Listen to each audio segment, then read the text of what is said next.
हम आगे बढ़े उससे पहले एक बात बताइए, क्या आप लोगों को भी ऐसा लगता है कि इन दिनों कांग्रेस नेता राहुल गांधी को नींद में भी एसआईआर, चुनाव आयोग और वोटर लिस्ट दिखते होंगे? मेरा कहने का मतलब ये है कि हर दिन जब भी हमारी आंख सुबह खुलती है तो राहुल गांधी समेत उनका पूरा इकोसिस्टम बिहार में चल रहे एसआईआर ड्राइव को लेकर कोई ना कोई फेक न्यूज चलाता दिख जाता है, या फिर चुनाव आयोग पर सवाल उठाने के लिए बिहार के कुछ वोटरों से मिल झूठे दावों का सहारा लेकर भ्रम फैलाने की कोशिश करते रहता है। वैसे एक बार फिर शायद आपको बिहार में यही सब कुछ दिखने वाला है। जी हाँ, राहुल गांधी अब कथित वोट चोरी के खिलाफ 17 अगस्त रविवार से बिहार में वोटर अधिकार यात्रा शुरू करने जा रहे हैं।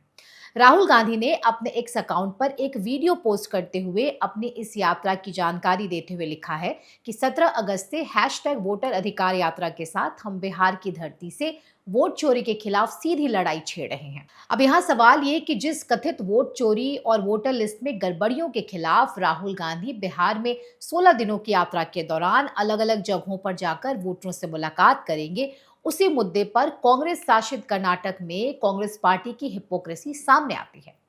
दरअसल बिहार में एक तरफ तो ये वोटर लिस्ट की गड़बड़ियों का विरोध कर रहे हैं, एसआईआर का विरोध कर रहे हैं, वहीं दूसरी तरफ कर्नाटक के महादेवपुरा के 80 फर्जी वोटरों का उदाहरण देकर बताते हैं कि वोटर लिस्ट में कितनी गड़बड़ियां हुई हैं।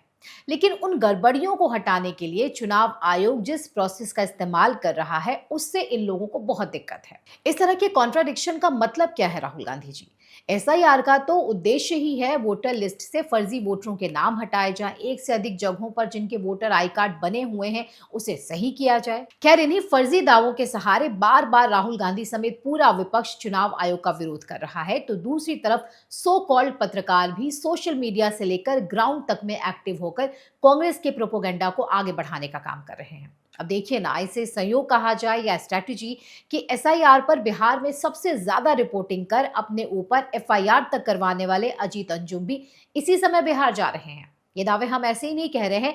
आप अजीत अंजुम के यूट्यूब चैनल पर जाएंगे तो आपको पिछले 2 महीनों में सबसे ज्यादा एसआईआर और चुनाव आयोग को बदनाम करने वाली वीडियो दिखेंगी, जिन्हें देखकर आपको ऐसा लगेगा मानो कांग्रेस पार्टी का पूरा पीआर यही पत्रकार महोदय देख रहे हैं। खैर, इस बार बिहार जाने से पहले उन्होंने बकायदा अपने एक अकाउंट पर एक पोस्टर जारी कर लिखा है कि आ रहा हूं बिहार, एसआईआर से शिकायतों की लिस्ट रखे तैयार।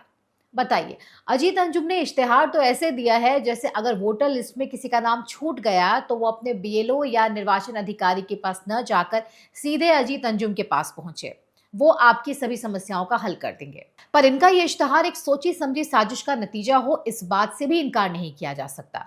क्या पता इन्होंने कई फर्जी लिस्ट पहले से ही बना रखी हो और बिहार पहुंचकर ये दावा करें कि पहले से घोषणा कर दिया था तो बहुत सारी शिकायतें इनके पास आई हैं। हद है, बिहार के वोटरों को कब तक और कितना बेवकूफ बनाकर ये लोग अपना एजेंडा चलाते रहेंगे।